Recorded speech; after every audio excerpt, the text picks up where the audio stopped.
Bună, dragii mei! Bine ați venit pe canalul meu!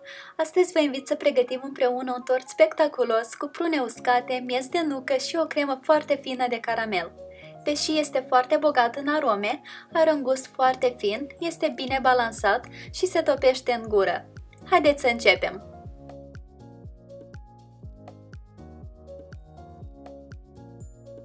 Vom pregăti mai întâi blatul. Într-un bol amestecăm împreună făina, praful de cacao, praful de copt și sarea.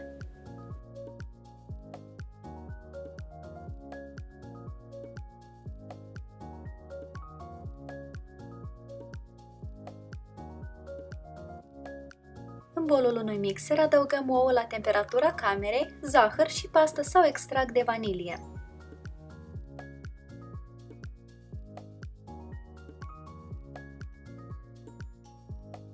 Mărim viteza mixerului treptat până la maxim și lăsăm să bată ingredientele timp de 10 minute.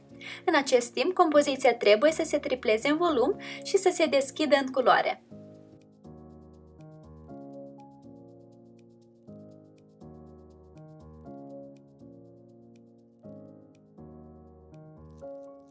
Cernem ingredientele uscate și le incorporăm în blat în 2-3 etape cu mișcări ușoare folosind o spatulă.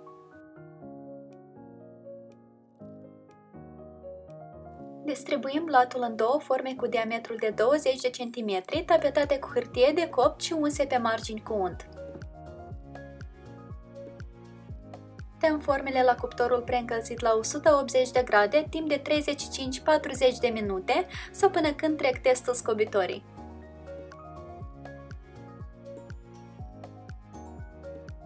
Când s-au copt, le eliberăm din formă și le lăsăm să se răcească complet pe un grătar. Între timp vom toca puțin miezul de nucă, nu trebuie să fie mărunt de tot pentru că vrem să-l simțim mai pronunțat în compoziția tortului.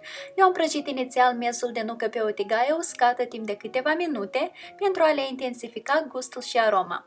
Este un pas pe care nu vă recomand să-l omiteți pentru că va face o diferență enormă la gustul final al tortului. În continuare vom tăia prunele uscate. Ca și miezul de nucă, prunele nu trebuie să fie prea mărunte ca să iasă mai bine în evidență. Tortul va fi decorat cu ciocolată rasă și de aceea cu ajutorul unui cuțit vom rade un bloc de ciocolată. Ca să vă fie mai ușor, vă recomand să folosiți un bloc cât mai gros și să-l încălziți la cuptorul cu microunde pentru 20 de secunde.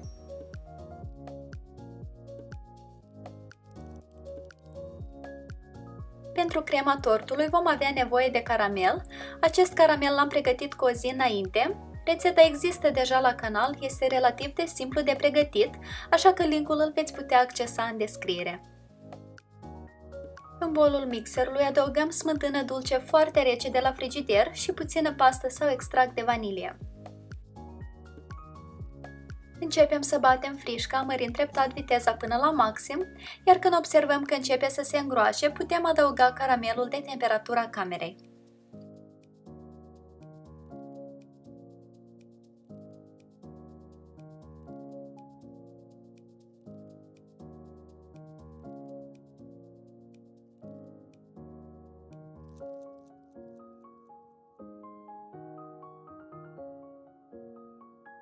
Continuăm să batem frișca până obținem vârfuri tari. Aveți mare grijă să nu o bateți prea mult, altfel va începe să se separe.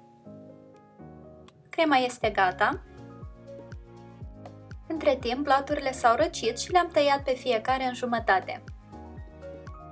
Pentru asamblarea tortului eu am folosit un inel cu același diametru ca și blaturile, însă îl puteți asambla și așa direct pe o farfurie de servire. Adăugăm un strat de cremă și o distribuim uniform pe suprafața blatului. Dacă doriți, puteți adăugător să însiropați blatul, însă după părerea mea în cazul dat nu este necesar pentru că este foarte fin și își va trage suficientă umiditate din cremă.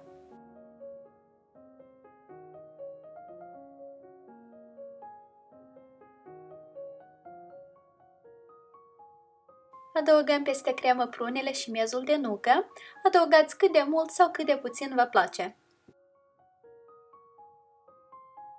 După care plasăm următorul blat și repetăm aceeași procedură, un strat de cremă și un strat de prune și miez de nucă.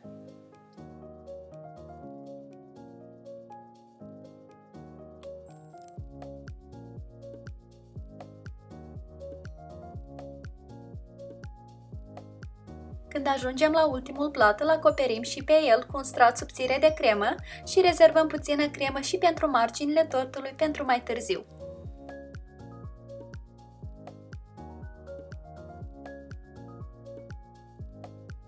Tem tortul la frigider pentru câteva ore.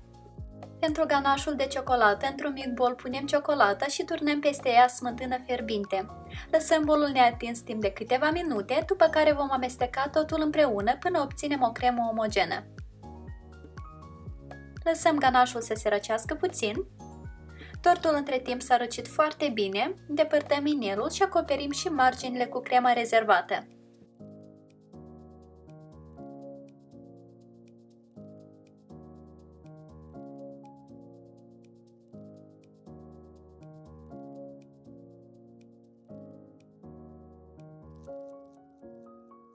Turnăm ganașul deasupra și îl distribuim pe întreaga suprafață cu o paletă sau un cuțit.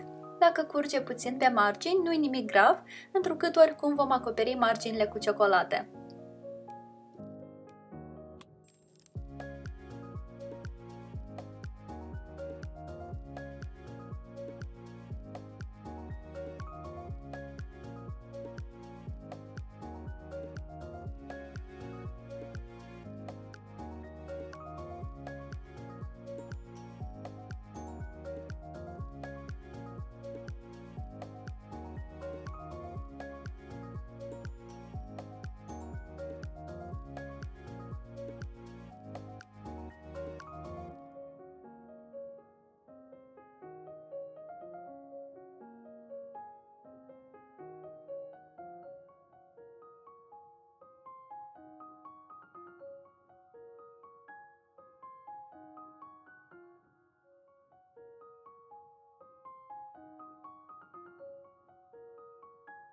Tortul este gata, a ieșit absolut fenomenal, este genul de tort pe care mă văd bine făcându-l din nou și din nou, pentru că pur și simplu se topește în gură și este o adevărată explozie de arome.